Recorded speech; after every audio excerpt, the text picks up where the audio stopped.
ನಮಸ್ಕಾರ, ನಾನು doctor Jeevanti, safe IVF centre Shivamogga. ಸುಮಾರು ಸಲ ನೀವು ಸ್ಕ್ಯಾನ್ ಮಾಡಿಸಿದಾಗ ಅಂಡಾಶಯದಲ್ಲಿ ಸಿಸ್ಟ್ ಇದೆ, ಓವೇರಿಯನ್ ಸಿಸ್ಟ್ ಇದೆ ಅಂತ ಕೇಳಿರ್ತೀರ. ಸೊ ನಮಗೆ ಸಿಗುವಂತ ಕಾಮನ್ ಕ್ವಶನ್, ಆ ಸಿಸ್ಟ್ಗೆ ಲ್ಯಾಪ್ರೋಸ್ಕೋಪಿ ಬೇಕಾ, ಸಿಸ್ಟ್ ತೆಗಿಬೇಕಾ, ಓವೇರಿಯನ್ ಸಿಸ್ಟ್ ಇದ್ರೆ ತೆಗಿಬೇಕಾ ಅಂತ. ಸೊ ಹಾಗಾಗಿ ಇವತ್ತಿನ ವಿಡಿಯೋದಲ್ಲಿ ನಾವು ಈ ಓವೇರಿಯನ್ ಸಿಸ್ಟ್ಗಳ ಬಗ್ಗೆ ತಿಳ್ಕೊಳ್ಳೋಣ.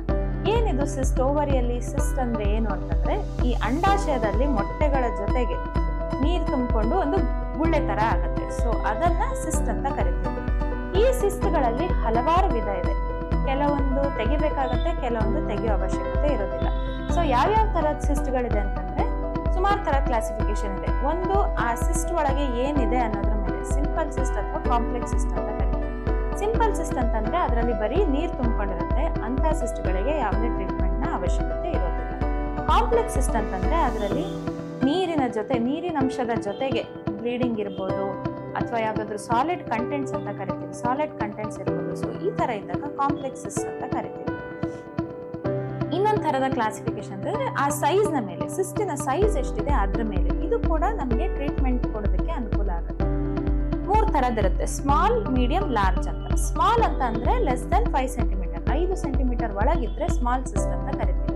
5 ರಿಂದ 10 ಸೆಂಟಿಮೀಟರ್ ಇದ್ರೆ ಮೀಡಿಯಂ ಸಿಸ್ಟ್ ಅಂತ ಕರಿತೀವಿ. 10ಕ್ಕಿಂತ ಜಾಸ್ತಿ ಇತ್ತು ಅಂತಂದ್ರೆ ಲಾರ್ಜ್ ಸಿಸ್ಟ್ ಅಂತ ಕರಿತೀವಿ. ಸೊ ಈ ಸ್ಮಾಲ್ ಸಿಸ್ಟ್ ಗಳಿಗೆ ಯಾವುದೇ ಟ್ರೀಟ್ಮೆಂಟ್ ನ ಅವಶ್ಯಕತೆ ಇರೋದಿಲ್ಲ. ಮೀಡಿಯಂ ಸಿಸ್ಟ್ ನಲ್ಲಿ ಸ್ವಲ್ಪ ಮಟ್ಟಿಗೆ ಅವರಿಗೆ ಅವಾಗ ಹೊಟ್ಟೆ ನೋವು ಕಾಣಿಸ್ಕೊಳ್ಳೋದು, ಈ ತರ ವೇಗ್ ಸಿಂಪ್ಟಮ್ಸ್ ಇರುತ್ತೆ. ಲಾರ್ಜ್ ಸಿಸ್ಟ್ ಅಲ್ಲಿ ಖಂಡಿತ ಅವರಿಗೆ ಸಿಂಪ್ಟಮ್ಸ್ ಇರುತ್ತೆ. ಹೊಟ್ಟೆ ಉಬ್ಬರಿಸೋದು, ಬ್ಲೋಟಿಂಗ್ ಸೆನ್ಸೇಷನ್ ಅಂತ ಕರಿತೀವಿ, ಹೊಟ್ಟೆ ನೋವು ಬರೋದು. ಈ ಲಾರ್ಜ್ ಸಿಸ್ಟ್ ಅಲ್ಲಿ ಇನ್ನೊಂದೇನಪ್ಪ ಕಾಂಪ್ಲಿಕೇಶನ್ ಅಂತಂದ್ರೆ ಟಾರ್ಷನ್ ಅಂತ ಕರಿತೀವಿ. ಟಾರ್ಷನ್ ಅಂತ ಅಂದ್ರೆ ಆ ಸಿಸ್ಟ್ ಏನಿದೆ ತನ್ನ ಆಕ್ಸಿಸ್ ಅಲ್ಲೇ ಹಿಂಗೆ ರೊಟೇಟ್ ಆಗಿರುತ್ತೆ. ಅವಾಗ ಯಾರಲ್ಲಿ ಆ ಸಿಸ್ಟ್ ಇರುತ್ತೆ ಅವರಿಗೆ ಸಡನ್ ಆಗಿ ಹೊಟ್ಟೆ ನೋವು ಬಂದು ತುಂಬಾ ತಡ್ಕೊಳ್ಲಿಕ್ಕೆ ಆಗದಿರೋಷ್ಟು ಹೊಟ್ಟೆ ನೋವು ಬರುತ್ತೆ. ಸೊ ಅದು ಒಂದು ರಿಸ್ಕ್ ಈ ಲಾರ್ಜ್ ಸಿಸ್ಟ್ ಅಲ್ಲಿ ಇರುತ್ತೆ. ಇದು ಸೈಜ್ ಮೇಲೆ ಕ್ಲಾಸಿಫಿಕೇಶನ್ ಆಯ್ತು. ಇನ್ನೊಂದು ತರದ ಸಿಸ್ಟ್ ಏನಪ್ಪಾ ಅಂತಂದ್ರೆ ಫಂಕ್ಷನಲ್ ಸಿಸ್ಟ್ ಅಥವಾ ಫಂಕ್ಷನಲ್ ಸಿಸ್ಟ್ ಅಂತ ಕರಿತೀವಿ. ಈ ಫಂಕ್ಷನಲ್ ಸಿಸ್ಟ್ ಅಂದ್ರೆ ಯಾವುದು? ನೀವು ದಿನನಿತ್ಯ ಸ್ಕ್ಯಾನ್ ಮಾಡಿಸಿದಾಗ ಹೆಚ್ಚಾಗಿ ಕಾಣುವ ಬರುವಂತ ಸಿಸ್ಟ್ಗಳು ಈ ಫಂಕ್ಷನಲ್ ಸಿಸ್ಟ್. ಏನಪ್ಪಾ ಅಂತಂದ್ರೆ ಒಂದು ಫಾಲಿಕ್ಯುಲರ್ ಸಿಸ್ಟ್ ಇರ್ಬೋದು, ಇಲ್ಲ ಥಿಕಲ್ ಲುಟಿನ್ ಸಿಸ್ಟ್ ಅಂತ ಕರಿತೀವಿ. ಏನಾಗಿರುತ್ತೆ, ಈಗ ಪ್ರತಿ ತಿಂಗಳು ಒಂದು ಮೊಟ್ಟೆ ಬೆಳೆದು ಒಡೆಯುತ್ತೆ. ಕೆಲವೊಂದ್ಸಲ ಏನಾಗುತ್ತೆ, ಆ ಮೊಟ್ಟೆ ಬೆಳೆದಿರೋ ಅಂತದ್ದು ಒಡೆಯೋದಿಲ್ಲ. ಸೊ ಅವಾಗ ಆ ಒಡೆದೇ ಇರೋಂತ ಮೊಟ್ಟೆ ಏನು ಫಾಲಿಕಲ್ ಅಂತ ಕರಿತೀವಿ, ಅದೇನಿರುತ್ತಲ್ಲ ಅದು ಸಿಸ್ಟ್ ತರ ಆಗಿರುತ್ತೆ. ಸೊ ಇದೇ ಫಾಲಿಕ್ಯುಲರ್ ಸಿಸ್ಟ್ ಅಂತಂದ್ರೆ. ಸೊ ಈ ಸಿಸ್ಟ್ಗಳಿಗೆ ಟ್ರೀಟ್ಮೆಂಟ್ ಬೇಕಂತಂದ್ರೆ ಖಂಡಿತ ಬೇಡ, ಅವು ತನ್ನಿಂದ ತಾನೇ ನೆಕ್ಸ್ಟ್ ಸೈಕಲ್ ಅಷ್ಟೊತ್ತಿಗೆ ಒಡೆದು ಹೋಗಿರುತ್ತೆ. ಸೊ ಫಂಕ್ಷನಲ್ ಸಿಸ್ಟ್ ಅಲ್ಲಿ ಏನು ಟ್ರೀಟ್ಮೆಂಟ್ ಬೇಕಾಗೋದಿಲ್ಲ. ಮತ್ತು ಇವುಗಳು ಹೆಚ್ಚಾಗಿ 3 ರಿಂದ 5 ಸೆಂಟಿಮೀಟರ್ ಇಷ್ಟರಲ್ಲೇ ಇರುತ್ತೆ. 5 ಸೆಂಟಿಮೀಟರ್ಗಿಂತ ಜಾಸ್ತಿ ಬೆಳೆಯೋದು ತೀರಾ ಅಪರೂಪ. ಸೊ ಹಾಗಾಗಿ ಸಿಂಪಲ್ ಸಿಸ್ಟ್, ಫಂಕ್ಷನಲ್ ಸಿಸ್ಟ್ಗಳ ಬಗ್ಗೆ ಗಾಬರಿ ಬೇಡ. ಇನ್ನೊಂದು ಕ್ಲಾಸಿಫಿಕೇಶನ್ ಏನಪ್ಪಾ ಅಂತಂದ್ರೆ ಬಿನೈನ್, ಮ್ಯಾಲಿಗ್ನೆಂಟ್, ಬಾರ್ಡರ್ ಲೈನ್ ಅಂತ. ನೀವು ಎಲ್ಲರಿಗೆ ಗಾಬರಿ ಇರುತ್ತೆ, ಸಿಸ್ಟ್ ಅಂದ ತಕ್ಷಣ ಅದು ಕ್ಯಾನ್ಸರ್ ಇರ್ಬೋದೇನೋ ಅಂತ. ಎಲ್ಲಾ ಸಿಸ್ಟ್ಗಳು ಕ್ಯಾನ್ಸರ್ ಅಲ್ಲ. ಸೊ ಅದಕ್ಕೆ ಆ ಕ್ಯಾನ್ಸರ್ ಹೌದು ಅಲ್ವಾ ಅನ್ನೋದ್ರ ಮೇಲೆ ನಾವು 3 ತರ ಕ್ಲಾಸಿಫಿಕೇಶನ್ ಮಾಡ್ತೀವಿ. ಬಿನೈನ್ ಅಂತಂದ್ರೆ ಕ್ಯಾನ್ಸರ್ ಅಲ್ಲದ ಗಡ್ಡೆಗಳು, ಮ್ಯಾಲಿಗ್ನೆಂಟ್ ಅಂತ ಅಂದ್ರೆ ಕ್ಯಾನ್ಸರ್ ಗಡ್ಡೆಗಳು, ಬಾರ್ಡರ್ ಲೈನ್ ಅಂತಂದ್ರೆ ಕ್ಯಾನ್ಸರ್ ಆಗುವ ರಿಸ್ಕ್ ಜಾಸ್ತಿ ಇರುವಂತ ಗಡ್ಡೆಗಳು. ಸೊ ಇದು ಇನ್ನೊಂದು ತರದ ಕ್ಲಾಸಿಫಿಕೇಶನ್.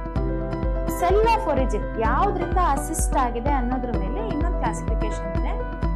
ಅದರಲ್ಲಿ ನಿಮಗೆ ಹಲವಾರು ತರದ ಸಿಸ್ಟ್ಗಳು ಬರುತ್ತೆ. ಏನಪ್ಪಾ ಅಂತಂದ್ರೆ ಎಪಿಥೀಲಿಯಲ್ ಸೆಲ್ ಒರಿಜಿನ್ ಅಂತ. ಆ ಅಂಡಾಶಯದ ಪದರದ ಮೇಲಿನ ಸೆಲ್ ಇರುತ್ತಲ್ಲ, ಅದರಿಂದ ಒರಿಜಿನ್ ಆಗಿರೋದಕ್ಕೆ ಹೊರಪದರದ ಸೆಲ್, ಎಪಿಥೀಲಿಯಂ ಅಂದ್ರೆ ಅಂಡಾಶಯದ ಹೊರಪದರ. ಸೊ ಅದರಿಂದ ಉಂಟಾಗುವಂತ ಉತ್ಪತ್ತಿ ಆಗುವಂತ ಸಿಸ್ಟ್ಗಳಿಗೆ ಎಪಿಥೀಲಿಯಲ್ ಟ್ಯೂಮರ್ಸ್ ಅಂತ ಕರಿತೀವಿ. ಇನ್ನೊಂದು ಜರ್ಮ್ ಸೆಲ್ ಟ್ಯೂಮರ್ಸ್ ಅಂತ ಅಂದ್ರೆ ಈ ಅಂಡಾಶಯದ ಒಳಗಡೆ ಒಂದು ಜರ್ಮೈನಲ್ ಎಪಿಥೀಲಿಯಂ ಅಂತ ಒಂದು ಲೇಯರ್ ಇರುತ್ತೆ, ಅದರಿಂದ ಉದ್ಭವ ಆಗುವಂತ ಸಿಸ್ಟ್ಗಳನ್ನ ಜರ್ಮ್ ಸೆಲ್ ಟ್ಯೂಮರ್ಸ್ ಅಂತ ಕರಿತೀವಿ. ಇದೆರಡು ಮೇಜರ್ ಕ್ಲಾಸಿಫಿಕೇಶನ್. ಇದರಲ್ಲಿ ಮತ್ತೆ ಹಲವಾರು ಟ್ಯೂಮರ್ಸ್ ಇರುತ್ತೆ. ಸೀರಸ್ ಸಿಸ್ಟಡಿನೋಮಾ, ಕೆಲವೊಬ್ರು ರಿಪೋರ್ಟ್ಸ್ ಅಲ್ಲಿ ನೋಡಿರ್ಬೋದು. Serous cystadenoma, mucinous cystadenoma, clear cell tumour, Brenner's tumour, ಇವೆಲ್ಲ ಎಪಿಥೀಲಿಯಲ್ ಟ್ಯೂಮರ್ಸ್ ಅಂತ ಕರಿತೀವಿ. ಈ ಜರ್ಮ್ ಸೆಲ್ ಟ್ಯೂಮರ್ಸ್ ಅಲ್ಲಿ ನೀವು ಸಾಮಾನ್ಯವಾಗಿ ಕೇಳ್ಪಡುವಂಥದ್ದು ಡರ್ಮಾಯ್ಡ್ ಟ್ಯೂಮರ್ ಅಂತ ಕೇಳ್ತೀವಿ. ಸೊ ಈ ಡರ್ಮಾಯ್ಡ್ ಟ್ಯೂಮರ್ ಅಂದ್ರೆ ಏನಪ್ಪಾ ಅಂದ್ರೆ ಅದು ಒಂಥರ ಸಿಸ್ಟ್. ಅದರಲ್ಲಿ ಏನಾಗಿರುತ್ತೆ, ಸಿಸ್ಟ್ ಜೊತೆಗೆ ಅದ್ರ ಒಳಗೆ ಹಲ್ಲು, ಕೂದಲು, ಫ್ಯಾಟ್ ಅಂಶ ಇವೆಲ್ಲ ಇರ್ತವೆ. ಇದನ್ನ ಡರ್ಮಾಯ್ಡ್ ಟ್ಯೂಮರ್ ಅಂತ ಕರಿತೀವಿ. ಇದು one of the germ cell tumour. ಹಾಗೆ ಬೇರೆ ಬೇರೆ ಜರ್ಮ್ ಸೆಲ್ ಟ್ಯೂಮರ್ ಇದ್ರೆ ಅದರಲ್ಲಿ ಡಿಸ್ಜರ್ಮಿನೋಮಾ, ಎಂಬ್ರಿಯೋನಲ್ ಕಾರ್ಸಿನೋಮಾ, ಕೊರಿಯೋಕಾರ್ಸಿನೋಮಾ, ಹೀಗೆ ಹಲವಾರು ಹಲವಾರು ತರದ ಸಿಸ್ಟ್ಗಳಿವೆ. ಎಲ್ಲಾ ಸಿಸ್ಟ್ಗಳಿಗೂ ಟ್ರೀಟ್ಮೆಂಟ್ನ ಅವಶ್ಯಕತೆ ಇರೋದಿಲ್ಲ. ಈ ಸಿಸ್ಟ್ಗಳ ಬಗ್ಗೆ ಇನ್ನೂ ವಿವರವಾಗಿ ನಮ್ಮ ಮುಂದಿನ ವಿಡಿಯೋಗಳಲ್ಲಿ ತಿಳ್ಕೊಳ್ತಾ ಹೋಗೋಣ. ಧನ್ಯವಾದ.